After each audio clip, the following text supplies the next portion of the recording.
film diawali dengan diperlihatkan sebuah panti asuhan yang bernama Greenfield House. Panti tersebut dipenuhi dengan banyak anak-anak dari berbagai kalangan usia. Mereka diasuh oleh seorang wanita yang mereka sebut Mama Isabella. Terlihat bahwa kehidupan di panti itu sangatlah menyenangkan dan penuh dengan kehangatan. Mereka makan bersama, bermain bersama, dan juga belajar bersama. Greenfield House memiliki peraturan yang tidak boleh dilanggar oleh anak-anak, yaitu mereka dilarang untuk keluar dari pagar pembatas dan mendekati gerbang utama. Seperti panti pada umumnya, satu persatu anak di sana juga akan pergi dan diadopsi oleh keluarga baru. Terdapat 3 anak tertua sekaligus terpintar di Greenfield House. Mereka adalah Emma, Ray, dan Norman. Suatu hari, seorang anak perempuan bernama Connie diadopsi dari panti tersebut. Ia pun mengucapkan salam perpisahan kepada teman-temannya yang lain. Kemudian, Connie diantarkan menuju gerbang utama oleh Mama. Setelah kepergian Connie, Emma dan Norman tak sengaja menemukan boneka kesayangannya yang mungkin tertinggal.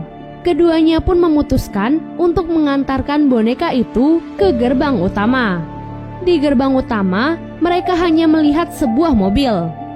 Betapa terkejutnya mereka melihat Connie yang sudah tak bernyawa berada di dalam mobil tersebut. Connie ditusuk oleh setangkai bunga tepat di dadanya. Kemudian terdengar suara yang mendekat di tempat tersebut. Emma dan Norman pun segera bersembunyi di bawah mobil. Di sana, mereka melihat beberapa iblis yang sedang berbincang dengan Mama. Tak diduga, tempat yang selama ini mereka pikir sebagai rumah ternyata merupakan tempat peternakan manusia yang nantinya akan dipersembahkan kepada iblis-iblis tersebut. Dan Mama yang sangat mereka sayangi adalah pelayannya. Beruntung Emma dan Norman berhasil kabur dari tempat itu sebelum ketahuan. Namun sayangnya, mereka meninggalkan boneka Connie yang menyebabkan kecurigaan di pihak Mama. Sementara Emma dan Norman yang berlari kabur masih tak bisa percaya akan apa yang mereka lihat. Pantas saja anak-anak yang diadopsi dari panti itu tak pernah mengirimkan surat ataupun berkunjung lagi. Keesokan harinya, Emma dan Norman berusaha bersikap seperti biasanya di hadapan Mama. Saat jam bermain, keduanya pun pergi melewati batas untuk menemukan jalan keluar dari tempat itu. Setelah berlari cukup jauh, mereka dihadapkan dengan sebuah dinding raksasa yang mengelilingi tempat tersebut. Mungkin mereka bisa saja kabur dari dinding tersebut. Namun bagaimana dengan anak-anak lainnya yang rata-rata di bawah 5 tahun? Mereka pun kembali sembari memikirkan cara untuk kabur bersama. Tak diduga, ternyata Mama selama ini menanamkan sebuah chip di tubuh semua anak agar bisa memantau pergerakan mereka. Chip tersebut ditanamkan di telinga masing-masing anak. Keesokan harinya, Emma dan Norman kembali pergi keluar pembatas. Di sana mereka bertemu dengan Ray yang ternyata mengikuti mereka. Emma dan Norman kemudian menceritakan kepada Ray tentang Greenfield House yang sesungguhnya. Ray yang mendengar hal itu lantas menyarankan kepada mereka untuk kabur bertiga dan meninggalkan anak-anak yang lain. Karena Ray tahu bahwa membawa anak-anak yang lain sangatlah mustahil. Namun Emma menolak saran itu dan tetap teguh ingin menyelamatkan semuanya. Sejak hari itu, Emma, Norman, dan Ray mulai bekerja sama untuk bisa membebaskan diri dan semua anak-anak di panti tersebut.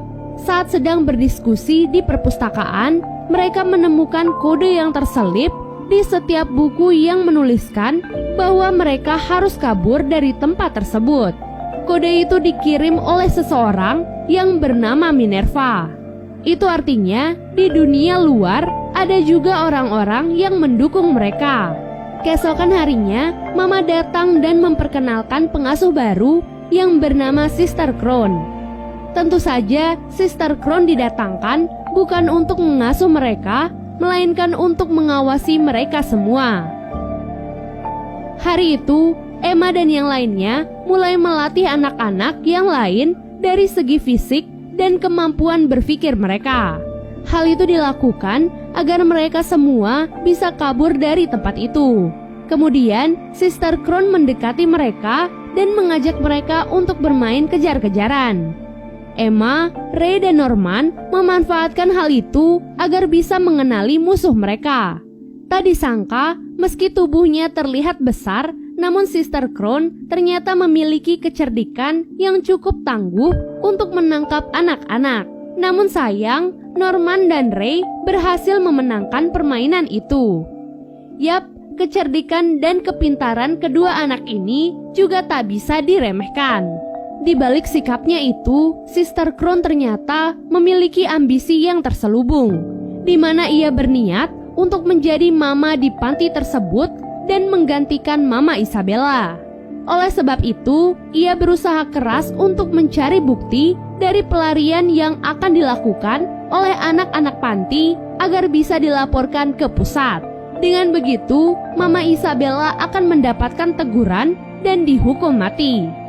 Setelah hari itu, Mama dan Sister Crown tak melakukan apapun untuk menghalangi mereka. Hal itu pun menimbulkan kecurigaan di kepala Norman. Ia merasa bahwa di antara mereka dan anak-anak yang lain terdapat mata-mata yang membantu Mama untuk mengawasi mereka. Norman mendapatkan ide untuk mengungkap mata-mata tersebut.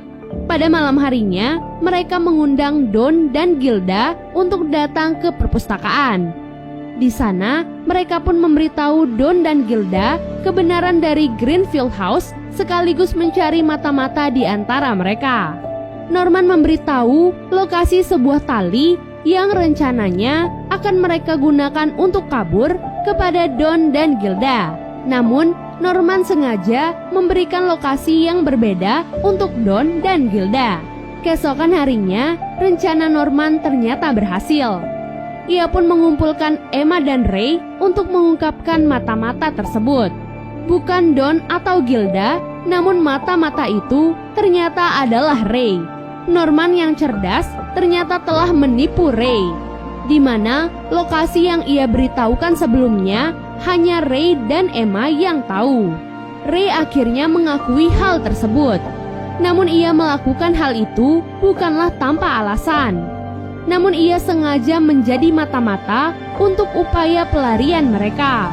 Sejak masih kecil, Ray menawarkan dirinya untuk menjadi bawahan Mama agar bisa mendapatkan beberapa barang yang ia inginkan dari luar dinding, serta menegosiasikan pada Mama agar ia dibunuh pada saat berusia 16 tahun. Berkat hal itu, Ray akhirnya berhasil menciptakan alat untuk menghancurkan alat pelacak yang ditempelkan di telinga mereka. Oleh sebab itu, kini tim mereka pun menjadi 5 orang, yaitu Emma, Norman, Ray, Don, dan Gilda. Saat mereka berlima sedang berdiskusi bersama, Sister Crown tiba-tiba mendekati mereka. Kini Sister Crown menawarkan kerjasama kepada mereka, di mana ia akan membantu mereka untuk kabur agar ia bisa menjadi mama seperti keinginannya. Namun, anak-anak itu lebih dulu menyadari niat terselubung dari Sister Crown, di mana ia hanya ingin mencari bukti percobaan pelarian dari mereka untuk tujuan pribadinya. Dan pada akhirnya, anak-anak itu akan tetap ditangkap dan dibunuh juga. Pada malam hari, Emma dan yang lainnya pun pergi ke kamar Sister Crown untuk menggali informasi darinya. Dari pertemuan itu, Sister Crown pun mengetahui rahasia di mana kelima anak itu ternyata telah memiliki alat untuk menghancurkan alat pelacak yang terpasang di telinga mereka. Kelima anak itu pun memanfaatkan Ray untuk melaporkan kepada Mama tentang Sister Crown yang mulai mendekati mereka. Hal itu dilakukan agar Mama terhasut dan menyingkirkan Sister Crown. Keesokan harinya, Sister Crown terlihat mencari-cari alat tersebut di seluruh tempat. Sampai akhirnya, Sister Crown menemukan alat tersebut di sebuah boneka milik salah satu anak. Saat hampir saja mendapatkan alat itu, Mama tiba-tiba datang dan memberikan surat pemindahan untuk Sister Crown ke panti lainnya. Sebelum pergi, Sister Crown terlihat menaruh sebuah pulpen di laci milik Norman. Kemudian, Sister Crown pun pergi ke gerbang utama. Di sana ia bertemu dengan atasannya yang disebut dengan nama Grandma. Kemudian saat itu juga, Sister Crown dieksekusi oleh iblis.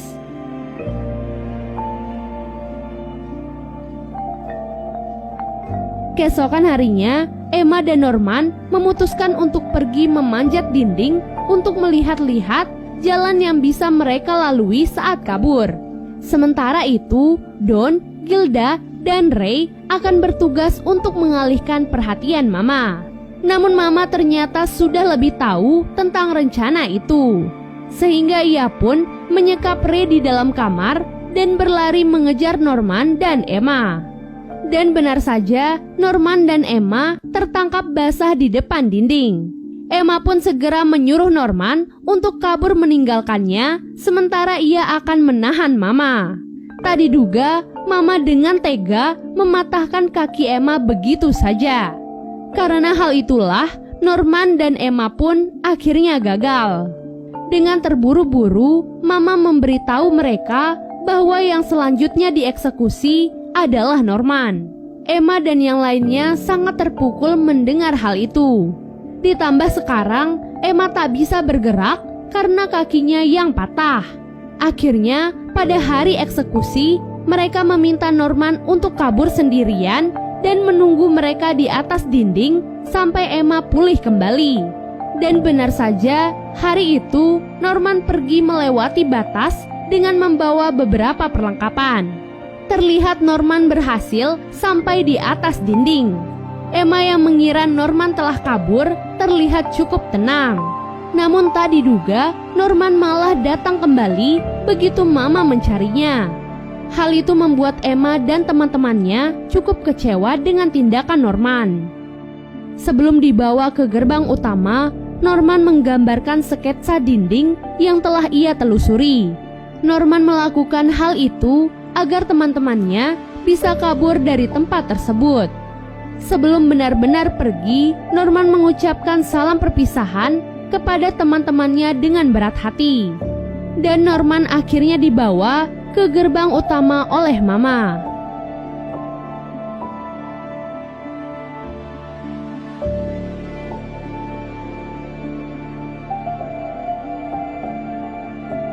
Setelah kepergian Norman, Emma dan Ray terlihat sangat murung dan bahkan menyerah akan mimpi mereka untuk kabur.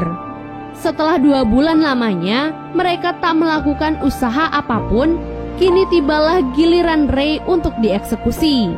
Emma pun pergi menemui Ray di sebuah ruangan. Tak disangka, selama 2 bulan itu, keduanya tak menyerah sama sekali. Melainkan mereka telah memikirkan cara yang lebih matang untuk rencana pelarian mereka. Tak diduga, sebelum kepergiannya, Norman meninggalkan pesan dan rencana matang untuk mereka, di mana selama ini mereka tetap melatih anak-anak untuk keberhasilan rencana mereka. Selain itu, semua persiapan juga telah rampung. Kini waktunya untuk menjalankan rencana itu. Pada malam itu, Ray dan Emma bekerja sama untuk menipu Mama, di mana mereka sengaja membuat kebakaran dan berpura-pura seolah-olah Ray akan menjadi korban kebakaran tersebut. Rencana itu juga diperkuat dengan dilepasnya pelacak di telinga Ray untuk diletakkan di dalam kebakaran itu. Mama lantas berlari untuk mengambil alat pemadam dan sibuk memadamkan api di sana. Kesempatan itu kemudian digunakan oleh Emma dan anak-anak lainnya untuk kabur bersama. Sebelum kabur, Emma meminta maaf kepada anak-anak yang masih di bawah umur 6 tahun karena tak bisa membawa mereka. Namun Emma berjanji akan kembali dan menjemput mereka nanti saat mereka telah siap. Setelah itu, Mama baru menyadari bahwa ia telah ditipu oleh Emma dan yang lainnya.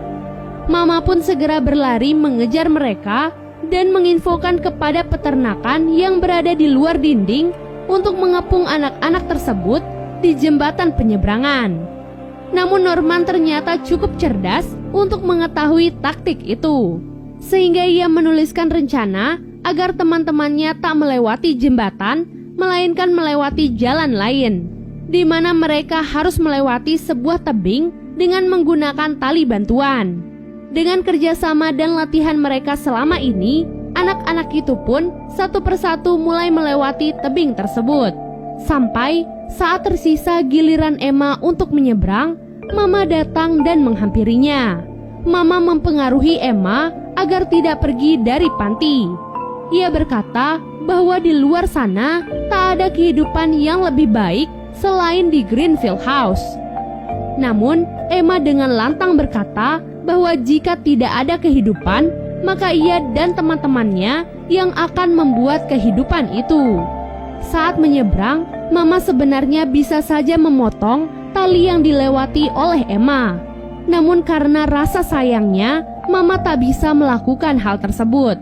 Setelah kepergian anak-anak itu, Mama terlihat sedikit bahagia.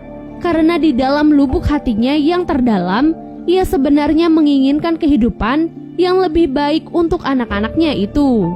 Karena kejadian itu, Mama akhirnya dieksekusi dan menjadi makanan untuk iblis.